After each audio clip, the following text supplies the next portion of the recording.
Salam hormat, bersama saya Bumawin dalam Berita Pagi Sarawak edisi Jumaat 9 April.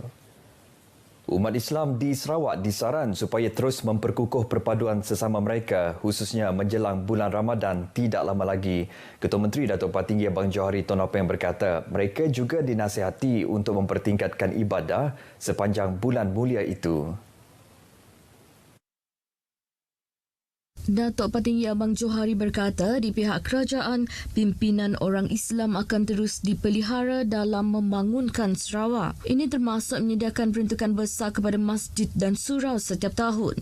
Beliau memberitahu antaranya ialah menaik taraf Masjid Darul Ittihad Kenyalang Park di Kuching. Untuk tujuan itu, satu kawasan telah dikenal pasti untuk pembesaran kawasan masjid berkenaan. Datuk Patinggi Abang Johari bagaimanapun tidak menyatakan secara terperinci untuk kerja naik taraf masjid tersebut. Jelasnya, apabila telah dinaik taraf kelak, ia akan membolehkan lebih ramai umat Islam bersembahyang di masjid itu berikutan lokasinya berdekatan dengan sebuah pasaraya beli belah. Ketua Menteri berucap demikian pada majlis penyerahan sumbangan kepada masjid dan surau negeri Sarawak di Kuching. Dalam pada itu, Ketua Menteri meminta masyarakat supaya tidak berasa takut untuk mendapatkan suntikan vaksin COVID-19 sebaik fasa kedua program imunisasi COVID-19 kebangsaan bermula pertengahan bulan ini. Kita harap masyarakat kita akan menerima vaksin dalam fasa kedua ini dan insya-Allah sampai ke fasa ketiga, jadi kita dapat menguatkan ketahanan dalaman untuk kita mengekangkan penularan COVID-19. Jelasnya, suntikan berkenaan penting untuk membantu merangsang sistem ketahanan semula jadi badan bagi mengurangkan risiko mendapat jangkitan COVID-19. Sementara itu, dalam majlis sama yang di-Pertua Majlis Islam Sarawak, MIS Datuk Misnu Taha memaklumkan bahawa lebih 1.53 juta ringgit akan disalurkan kepada masjid dan surau di Sarawak. Ia adalah bagi penganjuran aktiviti untuk mengimarahkan masjid dan surau di kawasan masing-masing sepanjang bulan Ramadan tahun ini.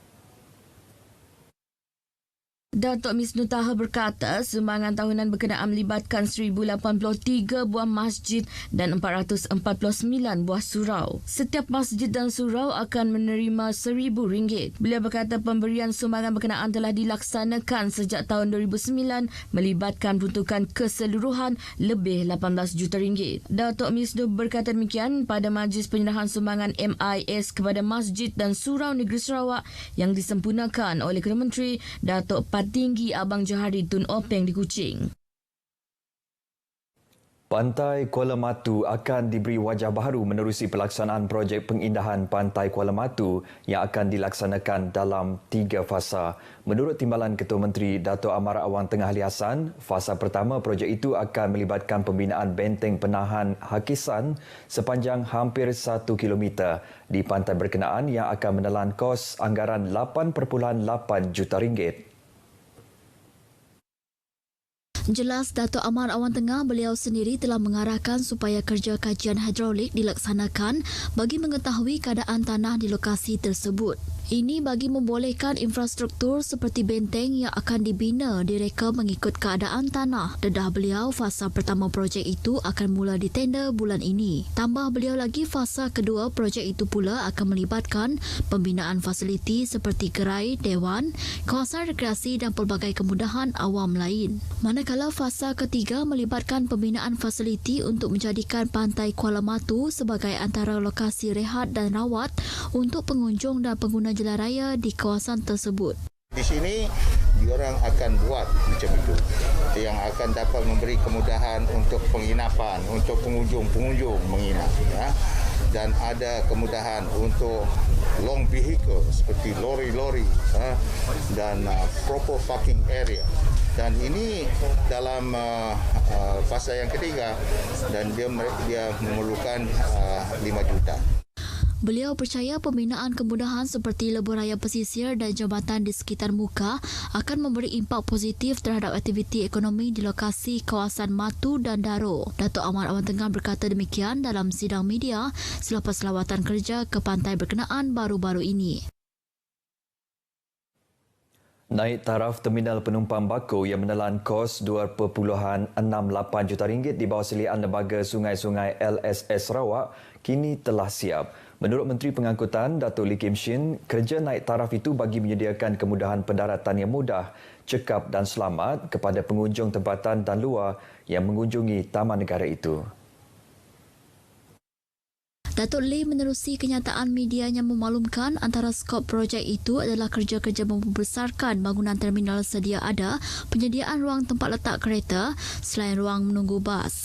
Dengan adanya perkhidmatan bas yang dikendalikan sebuah syarikat tempatan, beliau berkata para pengunjung atau penduduk kampung Bako yang tinggal di laluan itu juga dapat melakukan perjalanan dengan mudah dan selesa. Jelasnya LSS juga akan menempatkan pegawai penguatkuasaan di terminal itu bagi mengawasi 74 bot berlesen yang terdapat di laluan itu untuk memastikan keselamatan penumpang terjamin dan mengelakkan bot melebihi kapasiti penumpang yang ditetapkan. Beliau memohon kerjasama daripada pihak berkaitan terutama penduduk setempat untuk menjaga kebersihan dan keselamatan terminal serta kawasan sekitarnya. Untuk rekod, terminal penumpang Bako mencatatkan 137,886 pengunjung sejak tahun 2018 sehingga tahun lepas. Dewan Bandaraya Kuching Utara DBKU sedang giat menaik taraf dan membangunkan beberapa taman dan kawasan rekreasi di bawah pentadbiran DBKU. Menteri Muda Jabatan Ketua Menteri Hal Ehwal Islam dan DBKU, Datuk Dr. Abdul Rahman Junaidi memberitahu naik taraf kawasan itu adalah penting dalam usaha menyediakan kemudahan rekreasi kepada penduduk di kawasan DBKU. Datuk Dr. Abdul Rahman menjelaskan langkah ini seiring dengan minat masyarakat Bandaraya Kuching yang tertumpu kepada aktiviti riadah pada waktu petang dan hujung minggu bersama keluarga. Jelasnya kerja naik taraf dan pembangunan ini termasuk pengindahan jalan protokol, Taman Botani Sarawak, Taman Perpaduan, Taman Budaya dan juga pengindahan kawasan pelancongan di Pangkalan Sapi. Tambahnya DBKU sebagai agensi pelaksana komited menyiapkan projek-projek terbabit mengikut jadual yang ditetapkan bagi manfaat kepada warga Kuching. Beliau memberitahu kepada pemberita semasa lawatan ke tapak projek tersebut di Kuching. Jawatan Kuasa Kemajuan dan Keselamatan Kampung JKKK harus tingkatkan kerjasama dengan agensi kerajaan. Ahli Dewan Undangan Negeri Demak Laut Dr. Hazlan Abang Hibni berkata, ia bagi memastikan segala permasalahan di kampung dan kawasan kediaman dapat disalurkan kepada kerajaan dengan kadar segera. Oleh itu, Dr. Hazlan berkata JKKK mesti bijak merangka pelan bagi memastikan kehidupan penduduk di kawasan masing-masing selamat dengan adanya kolaborasi yang baik antara kerajaan dan pemimpin setempat. Beliau berkata demikian dalam satu majlis dialog bersama penduduk di kawasan Demak Laut di Kuching. Dialog selama 4 jam itu melibatkan agensi berkaitan antaranya Polis Diraja Malaysia, Jabatan Bomba dan Penyelamat Malaysia dan agensi anti dadah kebangsaan. Majlis Daerah Limbang MDL telah menetapkan untuk tidak meneruskan penganjuran Bazar Ramadan untuk daerah berkenaan. Keputusan itu dibuat setelah mengambil kira keadaan semasa selain mengelakkan peningkatan kes jangkitan COVID-19 di daerah itu. Wali Kota MDL Kaunselor Sufian Mohad berkata penutupan itu termasuk bagi mini Bazar Ramadan yang diadakan secara berhimpun di kawasan kampung dan perumahan. Kita telah pun sepakat untuk membatalkan aktiviti Bazar Ramadan pada tahun ini bagi membantu pihak jabatan-jabatan khususnya KKM bagi mengekang daripada virus COVID-19 di daerah Limbang ini terus menular, terutamanya di kawasan masyarakat kita lah. Dan kita mengharapkan agar para penduduk Limbang, khususnya para peniaga-peniaga yang ingin ikut serta dalam aktiviti Bazar Ramadan ini faham dengan kedudukan kita sekarang. Menyatakan demikian dalam sidang medianya di Limbang, Kaunselor Sufian berkata maklumat mengenai perkara itu telah dimaklumkan kepada para peniaga. Bagaimanapun, beliau menyatakan perniagaan di kawasan rumah sendiri ketika bulan Ramadan adalah dibenarkan dengan syarat perlu memohon permit daripada MDL dan hanya membenarkan makanan dibeli secara konsep bawa pulang. Manakala bagi restoran dan gerai Muslim dibenarkan beroperasi pukul 2 petang hingga 10 malam sepanjang bulan Ramadan, terhad untuk bawa pulang sahaja. Bagi restoran dan gerai bukan Muslim dibenarkan beroperasi seperti biasa, bagaimanapun diwajibkan mematuhi prosedur operasi standard ditetapkan. Menyentuh mengenai aktiviti perniagaan seperti tamu Khamis dan Jumaat, Pasar Fama, Night Street Market dan perniagaan tamu di bawah persatuan turut ditutup bermula hari ini sehingga diberitahu kelak. Baik, ini perkembangan COVID-19 di Sarawak. Jawatan Kuasa Pengurusan Bencana Negeri JPBN memutuskan untuk melanjutkan Perintah Kawalan Pergerakan Bersyarat PKPB di Sarawak mulai 13 April hingga 26 April. JPBN dalam kenyataan media menyatakan pesan itu dibuat setelah melihat dan menilai situasi kes positif di Sarawak masih tinggi. Kes kematian ke-117 itu melibatkan seorang warga tempatan berumur 83 tahun. Selain itu, jumlah kes positif di Sarawak meningkat kepada 18,707 kes selepas penambahan sebanyak 211 kes baharu semalam.